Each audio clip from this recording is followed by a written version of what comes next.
অসংখ্য হাদিসের কিতাবে হাদিসটা পাওয়া যায়।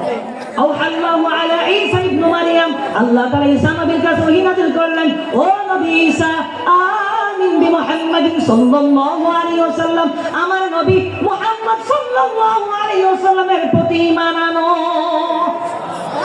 আল্লাহ ঈসা নবীর কয়, ও নবী ঈসা আমিন বিমুহাম্মাদিন সাল্লাল্লাহু, আমার নবীর প্রতি তুমি ঈমান আনো। আল্লাহ ঈসা নবী বলে, আল্লাহ যদি আপনার নবীর প্রতি আমি ঈমান না আনি তাহলে কি হবে? আল্লাহ বলে, ঈসা রে তুমি নবী হওয়া সত্ত্বেও তুমি মুমিন না। আল্লাহু আকবার। এটা আমার কথা না, ইমাম শিহাবুদ্দিন কস্তালানি বিশ্ববিখ্যাত সিরাতের কিতাব আল মাওয়াহিবুল দুনিয়া 3 নম্বর খণ্ডে এনেছেন।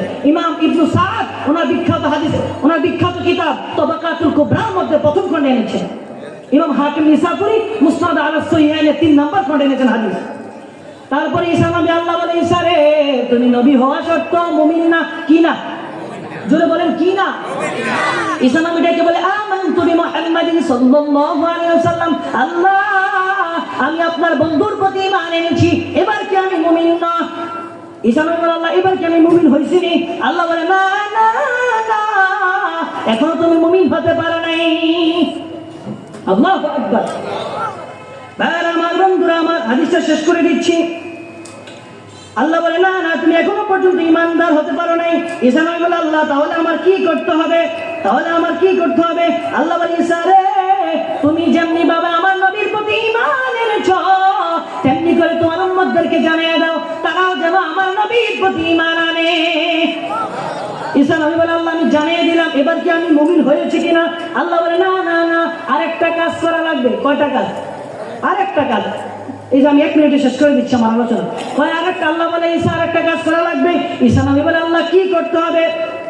আল্লাহ বলে, ঈসা রুহুল্লাহ রে ওয়া'মুর মিন উম্মাতিকা ওয়া'মুর মিন আযরাকাহু মিন উম্মাতিকা ইউমিনু বি, তুমি তোমার উম্মতদেরকে জানায়া দাও তুমি চলে যাবার পর আমার বন্ধুর যদি আবির্ভাব হয়ে যায়, আমার বন্ধুর নবুয়ত যদি প্রকাশ পেয়ে যায়, তোমার উম্মতরা যেন তোমার নবুয়ত ক্যান্সেল করে আমার বন্ধুর নবুয়ত তারা মেনে নেয়। সুবহানাল্লাহ। ঈসা নবী বলে, আল্লাহ আমি জানিয়ে দিলাম। সুবহানাল্লাহ। বলে, আল্লাহ এবার আমি মুমিন হয়েছি কিনা? বলে, আল্লাহ হয়েছি। এবার আল্লাহ তাআলা কি বলে শুনেন।